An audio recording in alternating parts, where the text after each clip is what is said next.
السلام علیکم۔ چلیے آج موت کے بعد پیش آنے والے حالات پر ایمان رکھتے ہیں۔ یہ قرآن مجید سے ثابت ہے۔ چلیے ہم لوگ اس کو سنتے ہیں۔ اعوذ باللہ من الشیطان الرجیم، بسم اللہ الرحمن الرحیم۔ سورہ حج میں اللہ تعالیٰ ارشاد فرماتے ہیں، لوگو اپنے رب سے ڈرو، یقیناً قیامت کا زلزلہ بڑا خوفناک ہوگا۔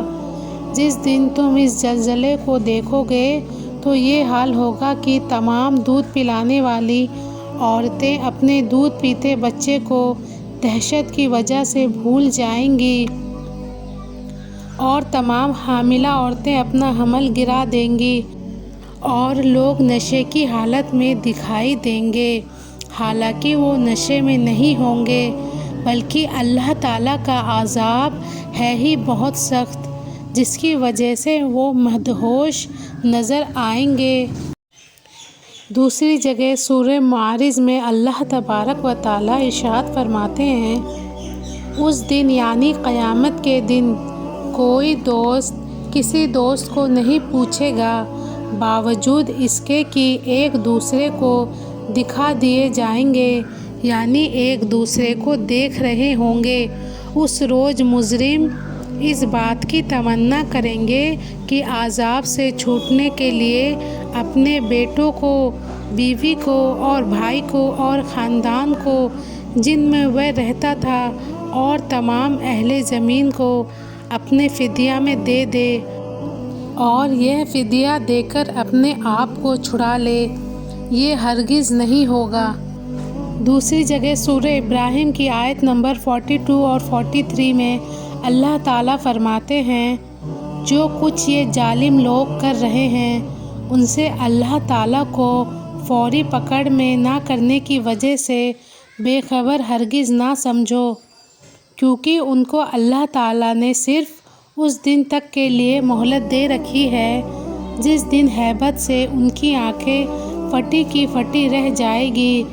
اور وہ حساب کی جگہ کی طرف سر اٹھائے دوڑے جا رہے ہوں گے، اور آنکھوں کی ایسی ٹکٹکی بندھے گی کہ آنکھ جھپکے گی نہیں، اور ان کے دل بالکل بدحواس ہوں گے۔ سورہ اعراف میں اللہ تبارک و تعالیٰ ارشاد فرماتے ہیں، اور اس دن اعمال کا وزن ایک حقیقت ہے، پھر جس شخص کا پلہ بھاری ہوگا تو وہی کامیاب ہوگا، اور جن کا ایمان و اعمال کا پلہ ہلکا ہوگا تو یہی لوگ ہوں گے جنہوں نے اپنا نقصان کیا اس لیے کہ وہ ہماری آیتوں کا انکار کرتے تھے۔ سورہ ابراہیم میں اللہ تعالیٰ ارشاد فرماتے ہیں، اور سرکش شخص اب اس کے آگے دوزخ ہے، اور اس کو پیپ کا پانی پلایا جائے گا جس کو سخت پیاس کی وجہ سے گھونٹ گھونٹ کر پیے گا، لیکن سخت گرم ہونے کی وجہ سے آسانی کے ساتھ حلق سے نیچے نہ اتر سکے گا، اور اس کو ہر طرف سے موت آتی معلوم ہوگی، اور وہ کسی طرح مرے گا نہیں بلکہ اسی طرح سسکتا رہے گا، اور اس عذاب کے علاوہ اور بھی سخت عذاب ہوتا رہے گا۔ سورہ دخان میں اللہ تعالیٰ ارشاد فرماتے ہیں، بے شک دوزخ میں بڑے گناہ گاروں کے لیے زقوم کا درخت خوراک ہے، اور وہ صورت میں کالے تیل کی تلچھٹ کی طرح ہوگا جو پیٹ میں ایسا جوش مارے گا جیسے کھولتا ہوا گرم پانی، اور فرشتوں کو حکم ہوگا کہ اس مجرم کو پکڑو اور گھسیٹتے ہوئے دوزخ کے بیچوں بیچ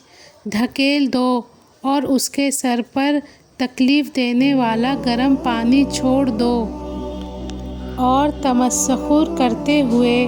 کہا جائے گا، لے چکھ لے، تو بڑا باعزت و مکرم ہے، یعنی تو دنیا میں بڑا عزت والا سمجھا جاتا تھا، اسی لیے میرے حکموں پر چلنے میں شرم محسوس کرتا تھا، اب یہ تیری تعظیم ہو رہی ہے۔ اور یہ تمام وہی چیز ہے جس میں تم شک کر کے انکار کر دیتے تھے۔ اللہ تعالیٰ ہمارے ایمان کی حفاظت فرمائے اور ہمیں توفیق دے کہ ہم اس بات کا ایمان رکھیں کہ مرنے کے بعد مومن کا حساب کتاب لیا جائے گا۔ اللہ تعالیٰ سے دعا ہے ہمارے تمام پچھلے گناہوں کو معاف فرمائے اور ہمیں آگے نیکی کرنے کی خوب توفیق عطا فرمائے۔ دعاؤں میں یاد رکھیں۔ اللہ حافظ۔